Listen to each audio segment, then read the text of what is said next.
হ্যাঁ, প্রিয় বন্ধুরা, আসসালামু আলাইকুম।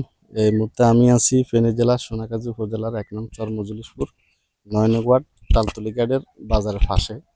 এখানে আসি আসলে হৃদয় বিদারক একটা ঘটনা দেখতে পেলাম। সেটা হচ্ছে আমি এখন যেখানে দাঁড়িয়ে আছি এখান থেকে পিছনে আরো কিন্তু ৭-৮টা ফ্যামিলি ছিল। এই ফ্যামিলিগুলা সব নদী গর্ভে বিলীন হয়ে গেছে। এই যে একটা ঘর দেখতেছেন, এই ঘরটা একটু দেখো কতটা ঝুঁকিপূর্ণ অবস্থা আছে। আর ৫ ফুট জায়গা বাকি আছে, এই ঘরটাও চলে যাবে। এবং পিছনের দিকে একটু দেখো, এই পিছনে এই যে জায়গাগুলো দেখতে পাচ্ছেন এগুলা সম্পূর্ণ মানুষের ঘরের ভিটা। সবগুলা কিন্তু ভেঙে ইতিমধ্যে নদী গর্ভে বিলীন হয়ে গেছে। এবং অদূরে যে জায়গাগুলো দেখতে পাচ্ছেন এগুলা সব কিন্তু ভাঙতেছে। এগুলা ভাঙার কারণ হচ্ছে আমাদের যে মুসাফির ব্রিজটা, এটা না থাকার ফলে যে জোয়ার ভাটা আসে, এই যে এখন কিন্তু জোয়ার ভাটা চলতেছে, এই জোয়ার ভাটার সাথে সাথে কিন্তু পানির গতিবেগ মানুষের ঘরের বিটা টিটা সব নিয়ে যাচ্ছে। এছাড়া এই নদী ভাঙ্গন নিয়ে আমি কিন্তু অনেকগুলো ভিডিও করছি। এখানকার একটা ভিডিও কর্ম অনেক আগ থেকে চিন্তা করলাম, এটা হচ্ছে তালতলি ঘাটের বাজারের সংলগ্ন পাশে, তালতলি বাজারের পাশে।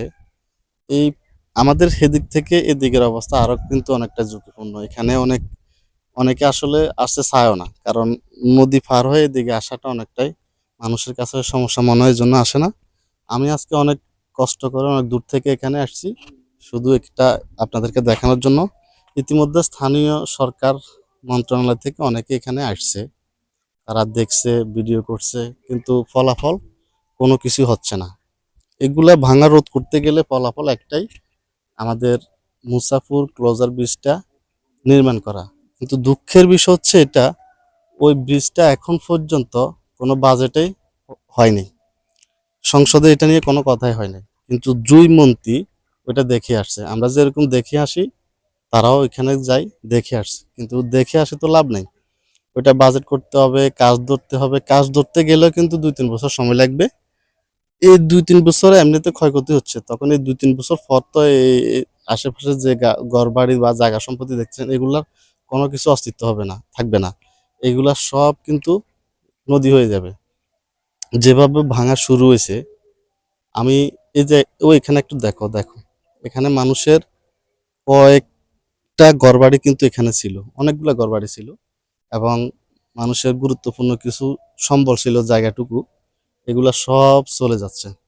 এখানে আসলে আসি, দেখলে নিজের কাছে একটা জিনিস খারাপ লাগে যে কিভাবে যে ভাঙা শুরু হয়েছে। দেখেন অনেকটা জায়গা মানুষের সব কিছু চলে যাচ্ছে। এই যে ঘরবাড়িগুলো দেখেন, এগুলো একটু দেখো, এগুলা কতটা রিক্সে আছে দেখেন, সব ভেঙে চলে যাচ্ছে। এগুলা আসলে দেখার মতো কেউ নাই, দেখতেছে সবাই, কিছু আসলে করতে পারতেছে না। কিন্তু মানুষের তো ক্ষয়ক্ষতি হচ্ছে।